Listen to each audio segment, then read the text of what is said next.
तो अभी हमने पढ़ा कि शाहजहां ने जो है सादुल्ला खान के नेतृत्व में एक सेना भेजी थी चित्तौड़ किले की जो पुनः मरम्मत हुई वो सारी की सारी तोड़वाने के लिए। और सादुल्ला खान की सहायता के लिए किशनगढ़ के एक और राजा को साथ में भेजा गया था और उनका नाम था रूप सिंह। और जब यहाँ पर सादुल्ला खान के नेतृत्व में चित्तौड़ किले का जितना रिकंस्ट्रक्शन हुआ वो सारा का सारा तोड़वा दिया गया। रूप सिंह जी ने उनका सहयोग किया। तो शाहजहां ने तोहफे के अंदर उनको मांडलगढ़ जो है वो दे दिया गया था। अब ये ध्यान रखना, ये मांडलगढ़ जो है यहाँ पर कुछ बात वापस होगी। अब होता क्या है, राज सिंह के दिमाग के अंदर कहीं ना कहीं जो है शाहजहां से इस बात का बदला लेने के लिए उनके दिमाग के अंदर कहीं ना कहीं जो है ये बात चुभ गई थी। अब वो किसी न किसी एक घड़ी के इंतजार में थे कि कहीं ना कहीं कुछ भी थोड़ा सा मौका मिले और जो है इनके खिलाफ कोई ना कोई मैं प्रतिक्रिया दे ही दूं। और वो समय आता है 3 साल बाद, 2 साल बाद एक समय आता है सितंबर 1657 के आसपास। शाहजहां की जो तबीयत है वो खराब हो जाती है और उनके जो बेटे थे वो उत्तराधिकार संघर्ष के लिए जो है लड़ने शुरू हो जाते हैं। औरंगजेब उस समय दक्षिण के अंदर थे। 4 बेटों के मध्य उत्तराधिकार संघर्ष है वो शुरू हो जाता है, जिसके अंदर सुजा, मुराद, औरंगजेब, दारा सिको ये सब आपस में जो है लड़ते हैं। राज सिंह के पास सबसे अच्छा मौका ये था कि जो क्षेत्र मुगलों के अधीन है वहां जाकर तो जितना भी पैसा लूट सकते हैं वो लूटना है। दूसरा, जो मेवाड़ के क्षेत्रों के ऊपर मुगलों ने अधिकार कर लिया था उन सारी जगहों को जो है वापस क्या करना है, मेवाड़ के अंदर ले आना है। और ये समय आता है 1658 के आसपास। वो टीका दौड़ करवाते हैं। आप सब जानते हैं कि टीका दौड़ क्या होते हैं, हम बात कर चुके हैं उसके ऊपर। और टीका दौड़ के बहाने उन्होंने आसपास के जितने भी क्षेत्र थे वहां सारी जगहों के ऊपर उन्होंने आक्रमण करने शुरू कर दिए।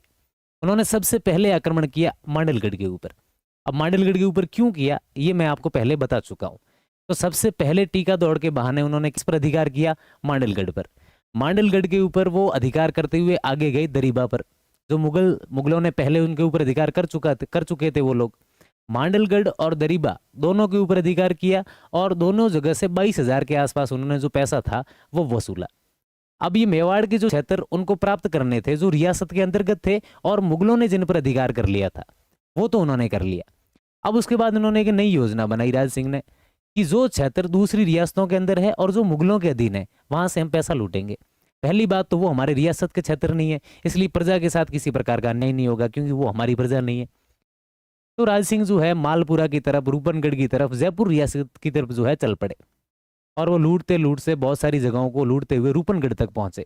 ये जो रूपनगढ़ है, ये जो मालपुरा उस समय जयपुर रियासत के अंतर्गत आया करता था, उससे 20 या 25 कोच की दूरी पर जो है वो स्थित है। और वो जो रात का उनका विश्राम है वो रूपनगढ़ में जो है वहां पर ठहरे हुए थे। वो सुबह की बात थी। राज सिंह जिस महल में रुके हुए थे उस महल की बालकनी के अंदर आते हैं और खेखारा करते हैं। आप सब समझते हैं खेखारा क्या होता है। और उसी महल के नीचे एक साहूकार का घर था और साहूकार की जो बहू थी वो नीचे बर्तन धो रही थी। और राज सिंह ने जैसे ही खेकारा किया तो उस बहू ने ऊपर देखा। तो ऊपर देखा कि महाराणा राज सिंह खड़े हैं। फिर उन्होंने देखा कि उनकी जो मुंह की दिशा है वो किस साइड है। तो उन्होंने देखा कि मालपुरा की साइड है।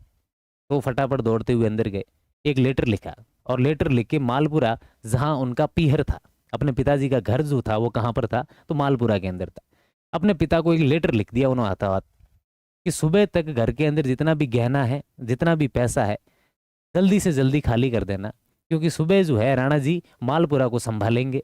संभालने का मतलब है कि सुबह मालपुरा के ऊपर जो है वो लूट खसोट करेंगे, जितना भी पैसा वो सब ले जाएंगे।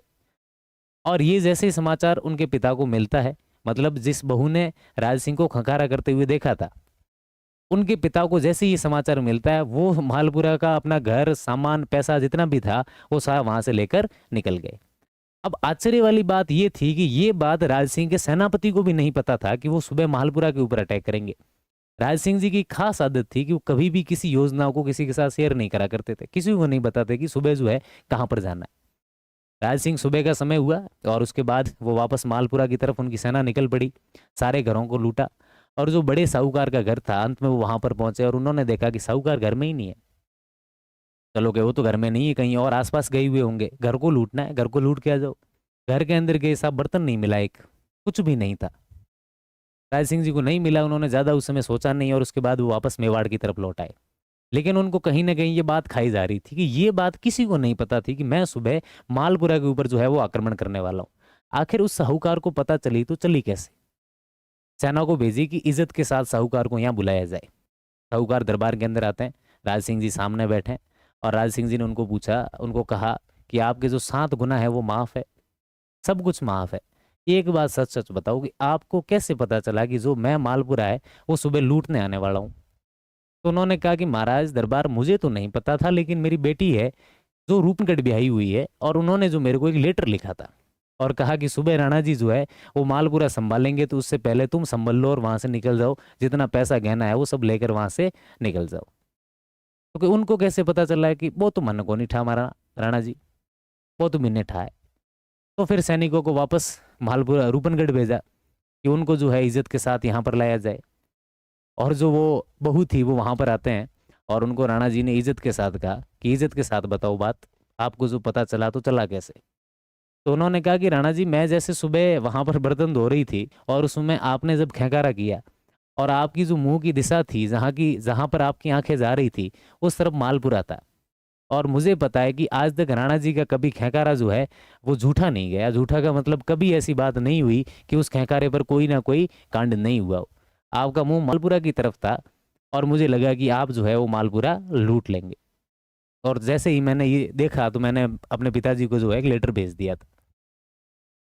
उन्होंने महाराणा राज सिंह ने दरबार के अंदर कहा कि सुना था कि 32 लकड़ी कोई लुगाई होती है, लेकिन आज देखा है कि वास्तव में जो 32 लकड़ी कोई लुगाई होती है। ये बात 1658 के आसपास की है। और उसके कई साल बाद 4 से 5 साल बाद जो 1662 के अंदर अपने राजसमंद जो झील है उसका निर्माण शुरू होता है। और राजसमंद झील का जब निर्माण शुरू हुआ और जब उसके पाल की नींव रखनी थी, तो नींव के अंदर ब्राह्मणों ने कहा कि साहब इसकी जो नींव है वो 32 लखनी लुगाई के हाथों से ही तय होगी, और कोई जो है वो किसी के हाथों से नहीं रहेगी। तो कि साहब 32 लखनी लुगाई तो अब कहाँ से लाएं अचानक एक साथ, तो अब कहीं से मिलेगी, और उसके पारख भी क्या होगी कि वो 32 लकड़ी है कि नहीं है। तो फिर कहा गया कि राज सिंह जी को याद आया कि नहीं नहीं नहीं, एक थे तो सही सेठनी जी, उनको बुलाना पड़ेगा वापस। रूपनगढ़ पत्र भिजवाया गया और उन्हीं सेठानी जी को जो है वापस बुलाया गया, और उन्हीं के हाथों से जो है राजसमंद झील की क्या रखवाई गई थी, नींव रखवाई गई थी। और उसका अगर प्रमाण आपको देखना है तो आप जब राजसमंद झील जाएंगे तो उसी झील के पास एक जैन मंदिर बना हुआ है। और किसका बना हुआ है तो ध्यान रखना, दयाल शाह का बना हुआ है। किसका बना हुआ है? दयाल शाह का एक जैन मंदिर बना हुआ है। और वो मंदिर जो है वो उसी सेठानी के हाथों से बनाया हुआ है। और आज भी एक प्रसिद्ध दुआ है जो उस क्षेत्र के अंदर चला करता है कि 9 चौकी 9 लाख री, 9 चौकी 9 लाख री 10 करोड़ री पाड़, सहा बंधायो देवर और राण बंधाई पाड़। मतलब जो शाह है उन्होंने क्या बंधाया था कि उन्होंने देवरा यानी जो है मंदिर बंधाया था, और राण बंधाई पाड़, और पाड़ की जो नींव है वो किसने रखी थी? तो महाराणा राज सिंह ने रखी थी।